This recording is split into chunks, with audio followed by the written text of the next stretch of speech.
What's up, YouTube? Shawn DaGamer here, and today, as you can tell by the title and the thumbnail and all that good stuff, we are talking about Ring of Honor, War of the Worlds in New York. There were actually two of them. There was one in Toronto, which I still need to go back and finish, watch period. And we had the one that came on Friday night, January, February, March, April, May 12th.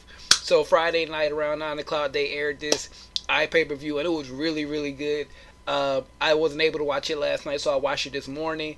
Got up like around 6 or 7 and got myself together. Watched this 3 hours straight.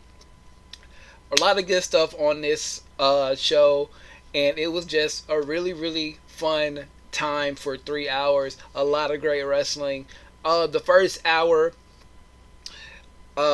really started off, getting the crowd kind of into it. Not a lot of big spots, but we did get a lot of fun stuff in the first hour. So let's jump right into this. I don't know if I'm going to full match details or just give you guys some quick results and my thoughts on the match overall. So to keep this as quick and short as possible for you guys. So match number 1, you had a fatal 4-way match. It was a Dalton Castle, Kushida, Silas Young, and Bobby Fish. Really good match to start the show. Dalton Castle is like very, very over. You had Kushida representing New Japan, Silas Young, and Bobby Fish. This was just a really good match. Everybody got most of their spots in to open the show. I think this match probably went about 15 minutes or so. Fatal 4-way rules. Just a lot of high-flying action everywhere. Hard hitting to start this. Dalton Castle did win with the boomerang or the bangerang, as he likes to call it. Fun match to start the show. And then we go into Frankie Kazarian versus Hangman Page. This is where things started to get real disrespectful. I don't know if this is just a like Bullet Club thing, or this is like a Ring of Honor thing. I don't watch Ring of Honor that often. I just try to keep up with all the spoilers and the show tapings and things like that. So when I watch it, it just gets me reinvested, and I gotta start watching. I don't say weekly, but more often. So what I'm trying to get is, there was a lot of spitting on this pay-per-view. It was like all the members of Bullet Club. If you did not know, Hangman Page is one of those younger members of Bullet Club versus Frank Kazarian. A little while ago, we had thought that he was actually going to join the Bullet Club. Then he turned on them to help Daniels win the Ring of Honor title, which he is defending that belt later on in the show in the main event. But after the usage of the ropes, Hangman Page did defeat Frankie Kazarian with a roll-up. Quick match, back and forth, strong hitting style. Like I said, just a really disrespectful, I don't like you, you don't like me type of match. And like I said, Hangman Page did win with a sunset flip, then using the ropes to get leverage. And then I believe we had a tag team match. It was War Machine defeated War Machine is like a trio of some of my favorite people. Chris get my words right. Chris Sabin, Jonathan Gresham, and Alex Shelley.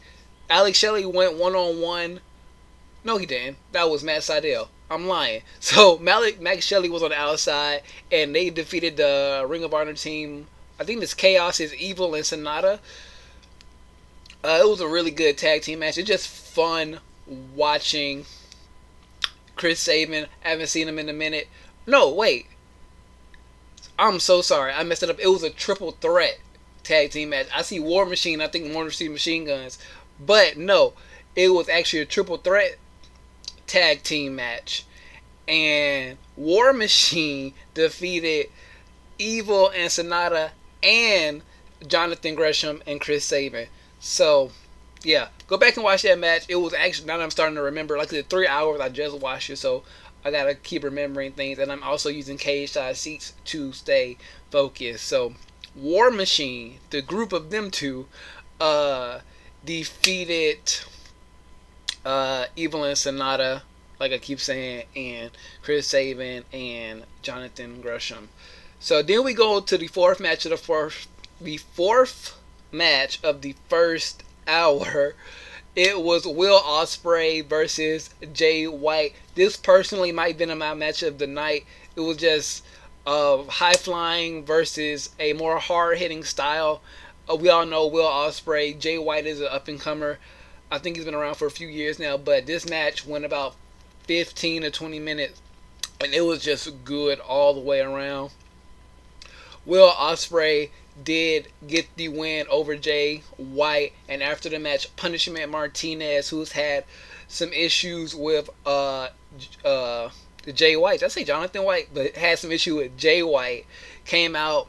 He attacked Will Ospreay after they did a little post match, show of respect and things like that. Jay got out the ring.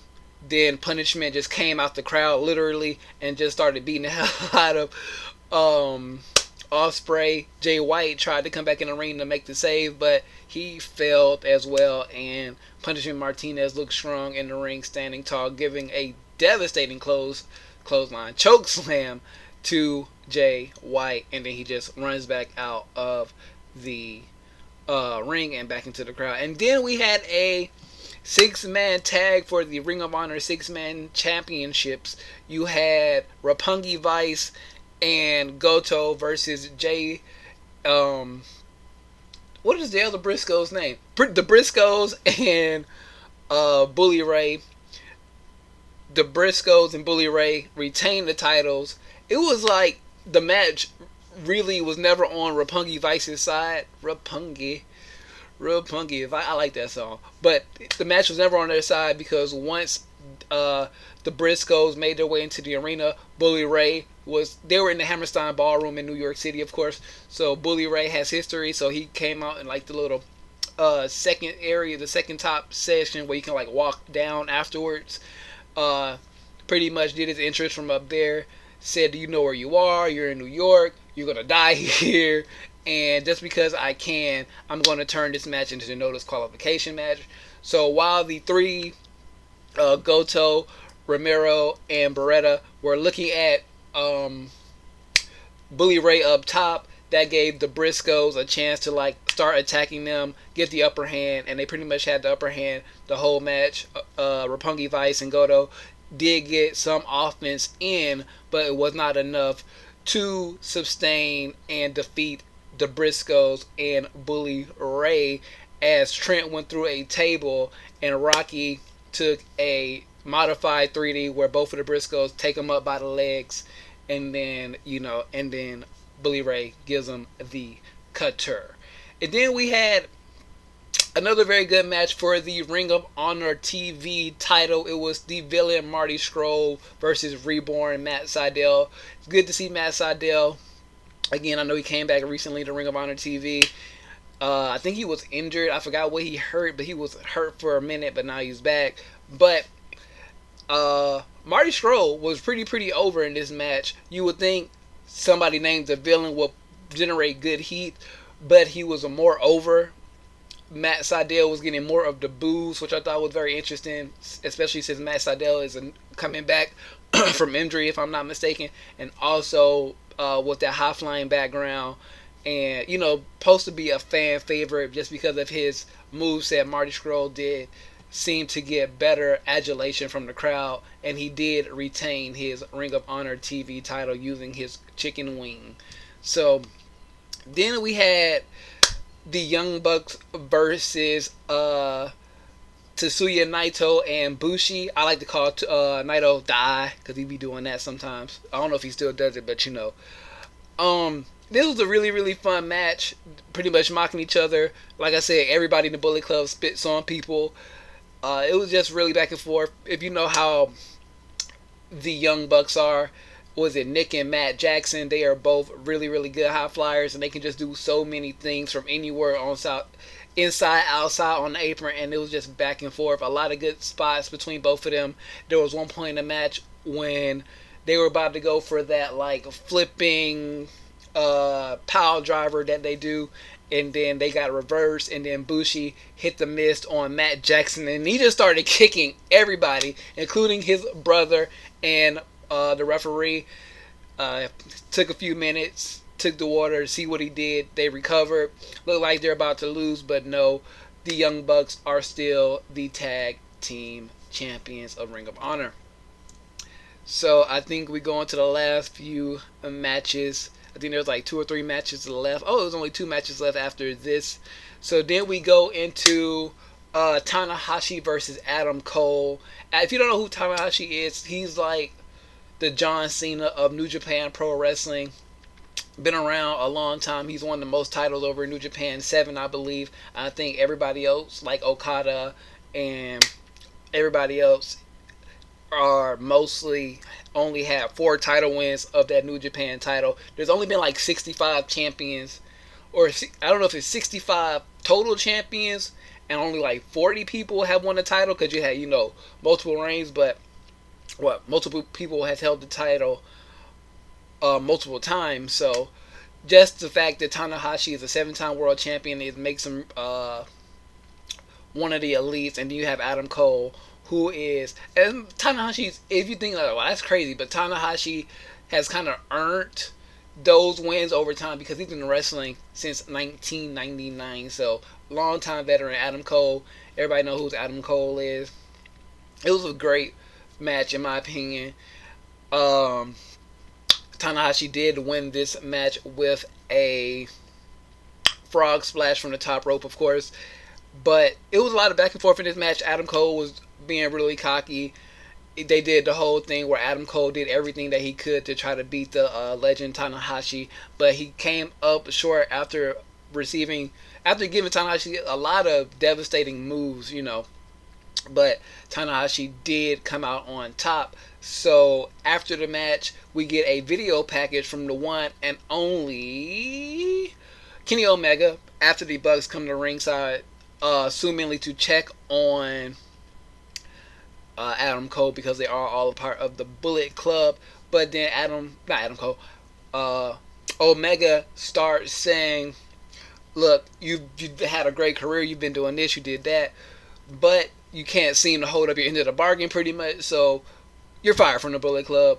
And then he's pretty much saying it's a historic fact that every good story has a villain, has an ending, and every story has a villain. Marty Scurll, the villain. The ring arena turns black, and then we have the Young Bucks and Marty Scurll in the ring. Adam Cole's looking around like, what the hell is going on? And double super kicks, and they just lay out Adam Cole. So I don't know if this is Adam Cole's actual last appearance in the Ring of Honor. I don't know if he has like one more thing he needs to do before he can go to Chicago or even Brooklyn in NXT. But Adam Cole was unceremoniously dismissed from the Bullet Club tonight. Then we go on to the main event, which was a triple threat match for the Ring of Honor World Championship. Christopher Daniels defending against the American Nightmare, Cody Rhodes, and Jay Lethal. And Christopher Daniels won this match. There was some table spots, just some high flying, just what you would expect from these three. I don't really want to go too much in details. I want to keep this video as short as possible. But overall, Ring of Honor New York War of the Worlds was a great pay-per-view. If I had to pick out just a couple of matches, if you can't find a way to watch the whole thing, I'll probably definitely say go try to find the Ospreay White match, the tag team match between the Bucks and Naito and Bushi, the main event, and Adam Cole and Tanahashi. If you can watch at least 4 of those matches, or those 4 matches, you will understand this is a really, really good show, especially for a Friday night show, especially coming off a week of lull in like mainstream wrestling, WWE, Raw, SmackDown. NXT had a very good match between Roderick Strong and Hideo Itami for the number 1 contenderships. But as an overall product, this wins the week by far, of course. So if you haven't seen it yet, find a way to check it out. I hope this review was a little bit, insightful for you guys. Just probably don't watch a lot of indie stuff other than like you're going to call NXT like the middle ground. But very good show. A lot of familiar faces if you're new to Ring of Honor. Like I said, I'll watch Oh, I keep up with Ring of Honor, New Japan, and all that stuff on a daily basis. I'm always, looking to make sure I don't miss anything, or big signings, or big turns, or title changes, anything, or anything like that. I don't watch it on a weekly basis, but when you get a card like this, where certain things might happen, and it's a crossover show, you definitely have to watch. So I might do some more Ring of Honor pay-per-views, New Japan pay-per-views, and things like that when I get to, whenever I can. So if that's something you want to see on the channel, let me know. So with all that being said, leave your comments if you were able to see the show. What did you think about it? I might actually put this video on VidMe as well, so I'll leave that link in the description. So if you want to, I'm just, spreading my wings a little bit, getting my Marty Scroll on. And it's just so funny. He just flaps around, and then the crowd does it. It just looks so funny. So if you didn't like this review, I'm sorry, but leave a comment down below why you didn't like it, and I will try to adjust it and change it in the next video. Whew. Everything linked in the description down below. Facebook, Instagram, Twitter, and Twitch. Like I said, I will try to remember to start putting the VidMe stuff in the description. I maybe just need to upgrade my description to put VidMe down there too, along with SoundCloud. But like I said, comment down below what you thought about the show, what you thought about the review. What was your favorite match on this? Like I said, mine was the Will Ospreay versus Jay White match. So if you could only watch one match on the show, I would recommend that one. But yeah, well, all that being said, comment down below, subscribe. I haven't said that. Subscribe if you are new here, and if you like what you see, hit the little notification button as well to know whenever a new video is live on the channel, when it's working. Whew. Like, comment, all that good stuff. You know what to do. Share this video out with your friends so they can get in on the discussion as well. But with all that being said, I am Shawn DaGamer, and I am out of here.